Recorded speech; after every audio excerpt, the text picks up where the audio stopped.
हरे राम हरे कृष्ण कृष्ण कृष्ण हरे राम राम राम हरे हरे हरे कृष्ण कृष्ण कृष्ण हरे राम।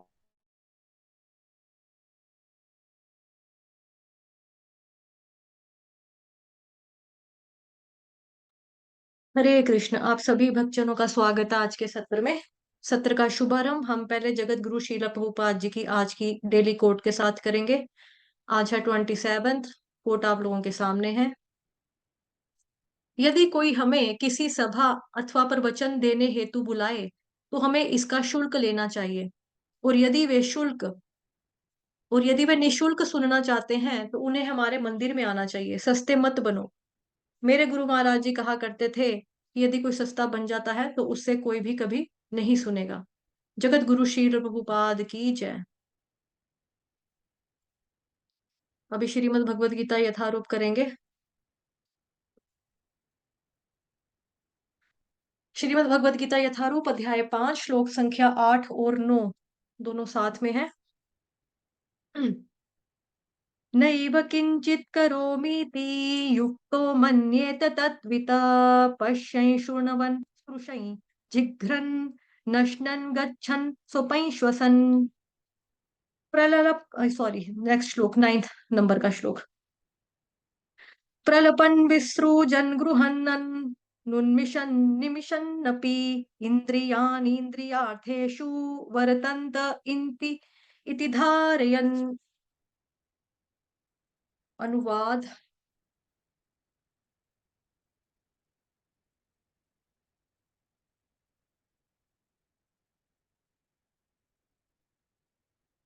आज बहुत सारे डिवोटीज कम हैं, आधे वृंदावन चले गए हैं, वृंदावन धाम। ठीक है। अनुवाद। दिव्य भावनामृत युक्त पुरुष देखते सुनते स्पर्श स्पर्श करते सूंघते खाते चलते फिरते सोते तथा श्वास लेते हुए भी अपने अंतर में सदैव यही जानता रहता है कि वास्तव में वह कुछ भी नहीं करता। बोलते त्यागते ग्रहण करते या आंखें खोलते आंखें बंद करते हुए भी वह यह जानता रहता है कि भौतिक इंद्रियां अपने अपने विषयों में प्रवृत्त हैं और वह इन सबसे पृथक यानी कि अलग है। तात्पर्य जगत गुरु शील प्रभुपाद द्वारा शील प्रभुपाद की जय। चूंकि कृष्ण भावना भावित व्यक्ति का जीवन शुद्ध होता है, फलतः उसे निकट तथा दूरस्थ पांच कारणों जैसे कर्ता, कर्म, अधिष्ठान, प्रयास तथा भाग्य पर निर्भर किसी कार्य से कुछ लेना देना नहीं रहता। इसका कारण यही है कि वह भगवान की दिव्य सेवा में लगा रहता है। यद्यपि ऐसा प्रतीत होता है कि वह अपने शरीर तथा इंद्रियों से कर्म कर रहा है, किंतु वह अपनी वास्तविक स्थिति के प्रति सचेत रहता है, जो कि आध्यात्मिक व्यवस्थता है। भौतिक चेतना में इंद्रियां इंद्रिय तृप्ति में लगी रहती हैं, किंतु कृष्ण भावनामृत में वे कृष्ण की इंद्रियों को तुष्टि करने में लगी रहती हैं। अतः कृष्ण भावना भावित व्यक्ति सदा मुक्त रहता है। तो ये आ गया ना, वो अपनी सेल्फ ग्रेटिफिकेशन के लिए, अपनी इंद्रियों को तुष्ट करने के लिए हमें भक्ति नहीं करनी है। कुछ भी कोई भी कार्य अपनी इंद्रिय की तुष्टि के लिए नहीं करना है। किसकी संतुष्टि के लिए करना है? भगवान श्री कृष्ण की इंद्रियों को प्रसन्न करने के लिए करना है। सर्वोपाधि विनिर्मुक्तम तत्परत्वेन निर्मलम ऋषिकेन ऋषिकेश सेवनम भक्ति रुच्यते। भक्ति रसामृत सिंधु ग्रंथ का यानी कि नेक्टर ऑफ डिवोशन का श्लोक जो है मैंने अभी गाया, उसका क्या मतलब है कि भगवान मनुष्य को चाहिए कि अपनी समस्त प्रकार के जितने भी भौतिक कल्मश है उससे शुद्ध हो जाए, भौतिक कल्मश से शुद्ध, और अपनी वास्तविक पहचान जो है वो प्राप्त करे। यानी कि मैं आत्मा नहीं, आत्मा हूँ, शरीर नहीं हूँ। दूसरी पहचान हाइयर लेवल वाली कि आत्मा का क्या फर्ज है? जीवेर स्वरूप होए कृष्णेर नित्य दास। जीव आत्मा का फर्ज है कि भगवान श्री कृष्ण को उनकी सेवा में लगना, है ना, उनकी सेवा करना और अपनी समस्त इंद्रियों को भगवान श्री कृष्ण की सेवा में नियुक्त कर देना। यही चीज यहाँ पे बताई है। अतः कृष्ण भावना भावित व्यक्ति सदा मुक्त रहता है, भले ही वो ऊपर से भौतिक कार्यों में लगा हुआ दिखाई पड़े। देखने तथा सुनने के कार्य ज्ञान इंद्रियों के कर्म हैं, जबकि चलना बोलना मल त्यागना आदि कर्म इंद्रियों के कार्य हैं। कृष्ण भावना भावित व्यक्ति कभी भी इंद्रियों के कार्यों से प्रभावित नहीं होता। वह भगवत सेवा के अतिरिक्त अन्य कोई दूसरा कार्य नहीं कर सकता, क्योंकि उसे ज्ञात है कि वह भगवान श्री कृष्ण का शाश्वत दास है, जीवर स्वरूप है, कृष्णेर नित्य दास। कि हमारी परमानेंट पहचान क्या है, कि हम परमानेंट दास हैं भगवान श्री कृष्ण के, जीवर स्वरूप है, कृष्णेर नित्य दास। तो दो श्लोका से आज हमारे इकट्ठे एक साथ, श्लोक संख्या 8 और 9। अब इसके बारे में थोड़ा चर्चा करेंगे, इसको समझने का प्रयास करेंगे। जगत गुरु श्रील प्रभुपाद की जय। अनुवाद। दिव्य भावनामृत युक्त पुरुष देखते सुनते स्पर्श करते सूंघते खाते चलते फिरते सोते और श्वास लेते हुए भी अपने अंतर में सदैव यही जानता रहता है कि वास्तव में वह कुछ भी नहीं करता। बोलते त्यागते ग्रहण करते आंखें खोलते बंद करते हुए भी यह जानता है वो कि भौतिक इंद्रियां अपने विषयों में प्रवृत्त है और वह इन सबसे पृथक है। तो अपनी, उसकी मतलब यहाँ पे क्या बताया, उसकी इंद्रियां क्या करती हैं। जब बेसिकली क्या होता है कि जब हम कार्य करते हैं ना, तो सारे के सारे बेसिकली जो हम कार्य करते हैं वही साधु संत महात्मा जन गुरुजन इत्यादि वो भी ये कार्य करते हैं, और साधारण व्यक्ति भी सेम कार्य करता है। लेकिन जो भक्त होता है उसके सारे कार्य जो होते हैं वो भगवान की ओर इंगित होते हैं। इसीलिए वो ये देखता है कि भाई ये इंद्रियां लगी हुई हैं, बस आगे प्रभु की सेवा में लग गई हैं। हे प्रभु, ये तो हमारा सौभाग्य है। प्रभु जो भक्त होता है, भावनामृत पुरुष होता है, वो देखता है, क्या देखता है वो, लेकिन देखता है कि भगवान जी के सुंदर विग्रह को देखता है। तो उसको देखना बड़ा विशेष है, साथ ही उनको सुनता भी है। सुनता क्या है, भगवान श्री कृष्ण की हरि कथा सुनता है, उनको छूता है, भगवान श्री कृष्ण के चरण कमलों को छूता है, विग्रह की सेवा करता है, सूंघता है भगवान श्री कृष्ण के चरणों में चढ़े हुए फूलों को, भगवान श्री कृष्ण के चरणों में अर्पित तुलसी माता को सूंघता है वो, है ना। और भगवान जी को स्वादिष्ट भोजन जो भोग लगाता है, मतलब भोग लगाता है, उसको वो प्रसाद रूप में ग्रहण करता है, पाता है, सूंघता भी है, खाता भी है, प्रसाद खाता है। और वो दिल से खाता है, मतलब कि प्रसाद का मतलब क्या होता है, प्रसाद प्रभु के साक्षात दर्शन करना, मतलब प्रसाद में भी, यानी खाने में अन्न में भी उसको क्या दिखाई देते हैं, भगवान श्री कृष्ण के साक्षात दर्शन उसने किए हैं, तो उनको वही नजर आता है भक्तों को। तो वही है, सर्वोपाधि विनिर्मुक्तम तत्परत्वेन निर्मलम ऋषिकेन ऋषिकेश सेवनम भक्ति रुच्यते। कि अपनी सेंसेस को हम कंट्रोल नहीं कर सकते हैं। सेंसेस को कंट्रोल करने से बेटर चीज क्या है, कि आप अपनी सारी की सारी सेंसेस को, समस्त इंद्रियों को भगवान श्री कृष्ण की सेवा में लगा दो।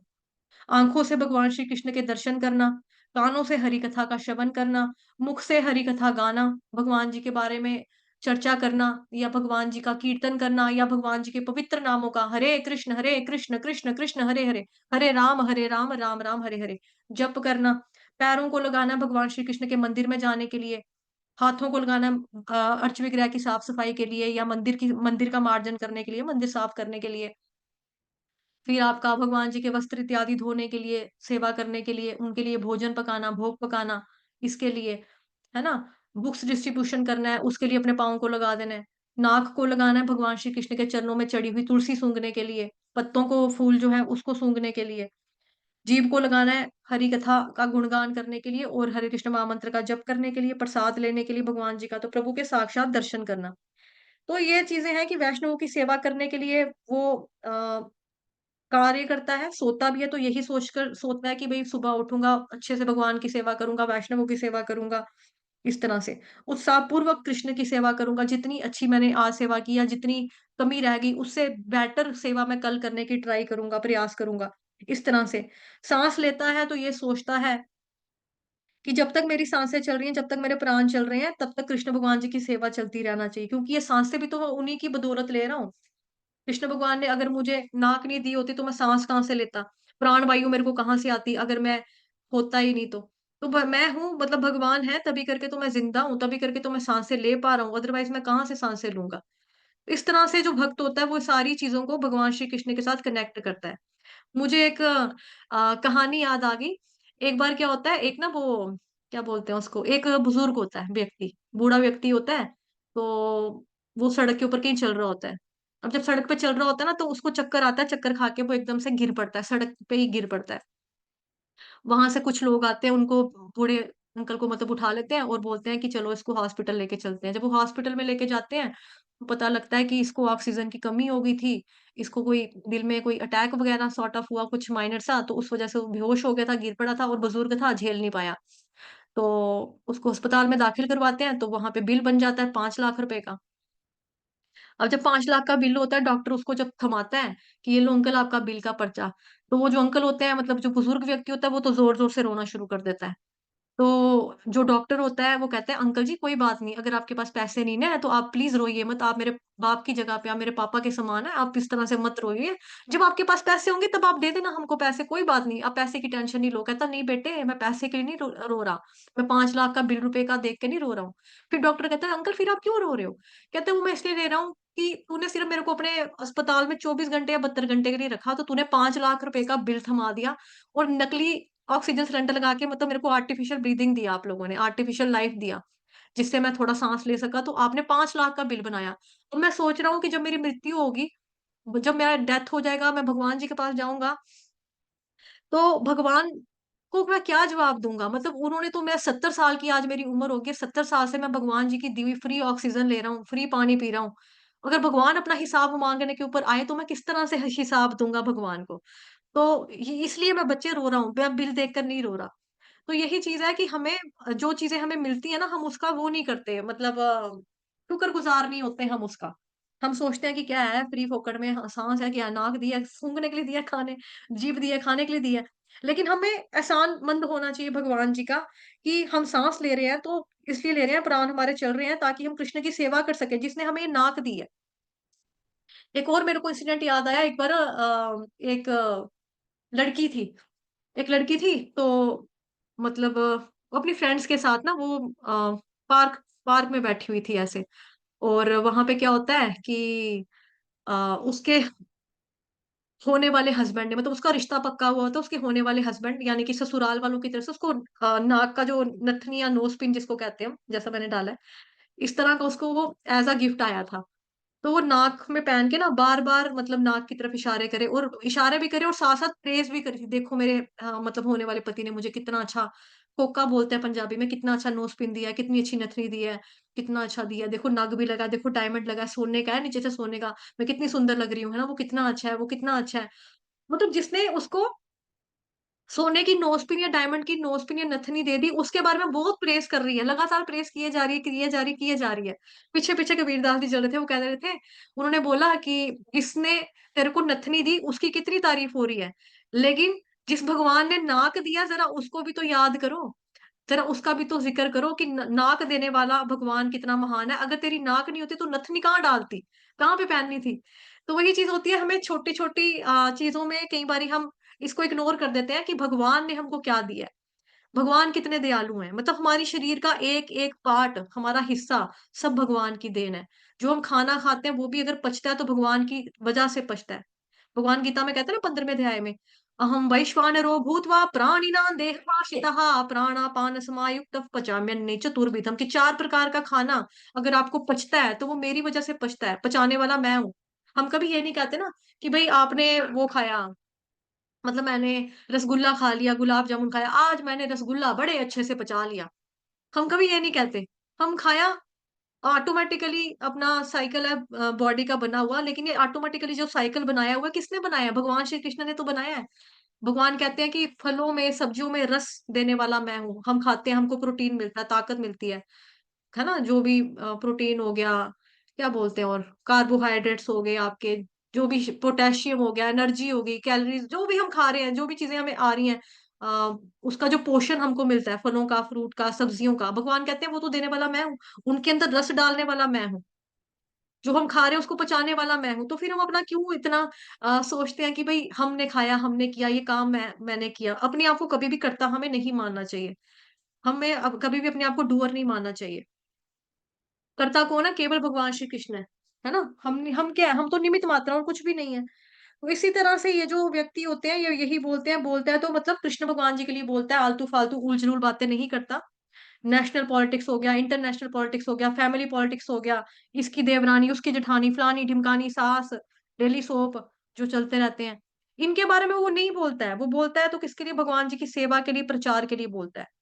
किसी चीज का वो त्यागता है, त्याग भी करता है किसका, इवन अगर वो मलमूत्र भी त्यागता है व्यक्ति, तो शरीर को शुद्ध करने के लिए, ताकि मैं अपने आप को शुद्ध करके वापिस से भगवान जी की सेवा में शुद्ध रूप में दोबारा से अपने आप को लगा सकूं। इसीलिए इसी भाव से वो त्यागता है ना। त्यागना, खाना पीना, ग्रहण करना, सूंघना, फिर चलना, बोलना, आंखें खोलना, आंखें बंद करना, चलना फिरना, सोता, सांस लेता, स्पर्श करता, सूंघता, सुनता, खाना पीना, सब इसमें बार बार यही चीजें रिपीट हो रही हैं। ठीक है। किसी चीज को ग्रहण करता है तो ये सोच के करता है कि सब प्रभु की कृपा है। मान लो किसी ने उसको माला पहना दी, निर्माल्यम पढ़ा था ना भक्ति सामने सिंधु ग्रंथ में। निर्माल्यम का मतलब क्या होता है कि भगवान जी की अर्च विग्रह में जो माला किसी ने पहनाई थी भगवान को, वो आपके गले में आ गई अगर, उसको बोला जाता है निर्माल्यम। मान लो किसी ने माला पहना दी अगर, तो वो बोलेगा भगवान जी का आशीर्वाद है। किसी ने कोई गिफ्ट दे दिया, साड़ी दे दी, कोई प्रभु जी है तो धोती कुर्ता दे दिया, कंठी तिलक, तो वो भी भगवान का आशीर्वाद है। ग्रहण भी वो इसी भाव से करता है, इवन अपने आप को तिलक लगाना इसी भाव से करेगा। ठीक है। ध्यान मग्न होने के लिए जो कुछ भी करता है वो कृष्ण के लिए करता है। इसीलिए ऐसा व्यक्ति सारे कार्य करता हुआ भी कर्मों के बंधनों में बंधता नहीं है, कभी भी बंधता नहीं है, क्योंकि अब उसने भावनाओं को अलग कर लिया, पृथक कर लिया है। अब देखिए क्या होता है कि ये सारी एक्टिविटीज तो एक कर्मी व्यक्ति के अंदर भी सेम ही होती है, और जो साधु महात्मा होते हैं उनके अंदर भी सेम होती है, ये एक्टिविटी सेम सेम है। तो क्या चीज है जो हमको बांधती है, हमको बांधती है अटैचमेंट्स, आसक्तियां। किस ग्रेस अमोघ लीला प्रभु जी कहते हैं आसक्ति का मतलब होता है जो आ तो सकती है लेकिन जा नहीं सकती। आसक्ति, आसक्ति आ सकती है लेकिन जा नहीं सकती। तो हम जो भी सारे कार्य कर रहे होते हैं, यानी उठना बैठना चलना फिरना बोलना खाना पीना त्यागना, सब कुछ जो भी हम कर रहे हैं, और with attachment, with desires of self gratification, यानी इंद्र तृप्ति के भाव से हम लोग करते हैं। तो ये इंद्र तृप्ति की इच्छाएं जो होती हैं बेसिकली हमें बांध देती हैं। तो इच्छाएं बांधती हैं लेकिन क्रियाएं नहीं बांधती हैं। क्रियाएं नहीं बांधती हैं, एक्टिविटीज नहीं बांधती हैं, इच्छाएं हमें बांधती हैं, हम इच्छाओं की वजह से बंधते हैं। तो इच्छाएं ही हैं जिनकी जिनकी वजह से हम इस संसार में बंधे हुए हैं, और इच्छाएं ही होंगी जो इस जगह से हमको मुक्त कराने वाली हैं, मुक्त करने वाली हैं। तो इसीलिए इच्छाओं का ये सारा का सारा खेल है। और यह आसक्तियां, सारे कार्यों में आसक्ति होने की वजह से व्यक्ति जगत में फंस जाते हैं। सारे कार्य करना, जैसे मान लो सुनना हो, देखना हो, छूना हो, सूंघना हो, चलना फिरना बोलना, है ना, इन सब में व्यक्ति फंस जाता है। लेकिन जब वो कृष्ण के बारे में सारे कार्य हो जाते हैं, कृष्ण के बारे में श्रवण करना, सुनना, पढ़ना, बोलना, चर्चा करना, कृष्ण की सेवा के लिए पैरों का इस्तेमाल करना, आंखों का दर्शन करने के लिए करना, हाथों का भगवान की सेवा के लिए इस्तेमाल करना, इस तरह से जब हम ये चीजें करते हैं, तो फिर क्या होता है, फिर हमें ये कार्य, अगर हम जो हम कार्य करते हैं तो वो कार्य हमको मुक्त कर देते हैं। तो इसीलिए जगत गुरु शीला प्रभुपाद जी एग्जाम्पल दिया करते थे कि कांटे को कांटे से निकालना, कांटे को कांटे से निकालना। जैसे होता ना, कभी हम स्कूल ये कभी चल रहे होते हैं, कभी कोई घास का तिनका चुभ जाता, घास तो नहीं मतलब कोई कांटा चुभ गया हमें, तो कांटे को निकालने के लिए हमें दूसरे कांटे का इस्तेमाल करना पड़ता है ना। मतलब कांटे को निकालने के लिए क्या करना पड़ता है, दूसरे कांटे का इस्तेमाल। जैसे अम, जैसे देखो मान लो मुझे यहाँ पर कांटा चुभा, ठीक है। अब कांटा यहाँ चुभ गया मेरे को, तो दूसरा मैं कांटे से ऐसे ऐसे करके स्किन को थोड़ा ऊपर करूंगी, खुरेदूंगी, फिर कांटा का मेरे को मुंह नजर आएगा, उसको मैं ऐसे करके पकड़ूंगी, तो ऐसे करके बाहर खींच लूंगी कि ये रहा कांटा, उसको फिर फेंक देंगे। तो कांटे से कांटे को निकालना, जगत गुरु शीला प्रभुपाद जी ये एग्जाम्पल जो है, उदाहरण जो है, बहुत बार वो दे चुके हैं अपने शास्त्रों में, जो भी मतलब उन्होंने ग्रंथ लिखे हैं, बुक्स लिखी हैं, है ना, तात्पर्य में इत्यादि में प्रभुपाद जी बताते थे। तो भौतिक क्रियाओं से ही हम निकलेंगे, इन सब क्रियाओं को कृष्ण की ओर अगर हम मोड़ देंगे ना, फिर निकल जाएंगे। तो यही क्रियाएं हैं जो हमको जगत से निकाल लेंगी। इन्हीं क्रियाओं ने हमको पहले फंसाया था। सो कांटे से कांटे को निकालना, इस शरीर ने फंसाया, फंसे हुए हैं इसके अंदर, हम जन्मों जन्मों जन्मों जन्मों से फंसे हुए हैं। एक शरीर छोड़ा तो दूसरा शरीर, दूसरा छोड़ा तो तीसरा, तीसरा तो चौथा, चौथा पांचवा, ऐसे सो ऑन करते करते करते करते करते करते ऐसे ही होता रहा। लेकिन अगर यही शरीर हमारा जब भगवान जी की सेवा में लग जाएगा, तो यही शरीर हमारा मुक्ति का कारण भी बन जाएगा। है ना, कितनी अच्छी बात। तो ये होता है कांटे को कांटे से निकालना। तो जब कोई व्यक्ति इस अवस्था में आ जाता है, तो ऐसे व्यक्ति को बोलते हैं जीवन मुक्त आत्मा, मतलब जीवन मुक्त। तो जीवन मुक्त का मतलब होता है कि वो इस जगत में है, लेकिन वो इस जगत में नहीं है। जैसे हमने ईशोपनिषद में पढ़ा था, तद्दे जति तन्नई जति तद्दूरे तद्वन्ति ते, पढ़ा था ना कि भगवान है भी हैं और नहीं भी हैं, जगत के अंदर हैं नहीं भी हैं, हर जगह दिखते हैं फिर भी, मतलब ऐसा। तो ऐसे ही जो जीवन मुक्त आत्माएं होती है बेसिकली, वो हमें प्रतीत तो होती है कि हमारे बीच में रह रही हैं, प्रतीत तो होती है वो कार्य कर रही हैं, कि वो जगत में रह रही हैं, बट वो रहते हुए भी होती नहीं है, बिकॉज उनको अटैचमेंट नहीं होती है ना, इस वजह से। मतलब जीवन मुक्त का मतलब होता है इस जगत में है लेकिन फिर भी वो इस जगत में नहीं है, इस जगत में है लेकिन वो इस जगत का नहीं है, इस जगत का नहीं है, इसीलिए ऐसे व्यक्ति को बोलते हैं जीवन मुक्त। वो हमारे बीच में चलता है, उठता है, फिरता है, बैठता है, खाता है, पीता है, सोता है, सब कुछ इत्यादि सारे कार्य करता है, लेकिन वो प्रैक्टिकली लिबरेटेड है, क्योंकि अंदर जो है अब आत्मा का शरीर के साथ आसक्ति नहीं रही ना। फिर वो मानता है कि ये शरीर मेरा नहीं है ही नहीं शरीर मेरा, शरीर तो मैंने धारण किया हुआ प्रभु की इच्छा से, प्रभु की सेवा के लिए, छोड़ना भी पड़ता है, ये भी भगवान की इच्छा है। जब कंडम हो जाएगा, जब प्रभु की सेवा करने के लिए लायक ही नहीं रहेंगे, तो फिर नया शरीर तो चाहिए भगवान की सेवा करने के लिए। या फिर इतनी अच्छी भक्ति कर ली कि गोलोक वृंदावन धाम प्रभु के साथ जाके वहीं पर सामने सामने प्रभु जी की सेवा करेंगे, भगवान की सेवा करेंगे, है ना। तो इसलिए अगर उसको छोड़ना भी पड़ता है तो कहता है छोड़ना है तो ठीक है, भगवान जी की इच्छा है। तो इसीलिए ऐसा व्यक्ति जो होता है वो कभी भी बंधता नहीं है, क्योंकि वे सभी कार्य भगवान जी के लिए कर रहा है। तो जगत गुरु शीला प्रभुपाद जी के टाइम पर एक बार प्रभुपाद जी ने न्यूज़पेपर में एक तस्वीर देखी थी। उसमें क्या देखा था उसने, मतलब उसमें एक व्यक्ति था, एक्शन करके ही बताती हूँ, आपको समझ में आ जाएगा। आपने ऑलरेडी पहले भी सुना होगा, पहले भी मैंने बहुत बार सुनाया है, और सीनियर डिवोटीज के मुंह से भी आप लोगों ने मे भी सुना हो।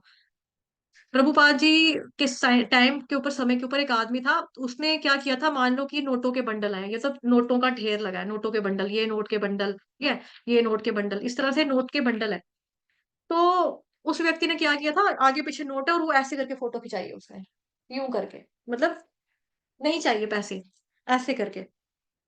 तो प्रभुपाद जी ने बोला कि फोटोग्राफर को बुलाओ, मुझे भी तस्वीर खिंचवानी है, लेकिन मुझे एक तस्वीर नहीं, मुझे दो तस्वीरें खिंचवानी है।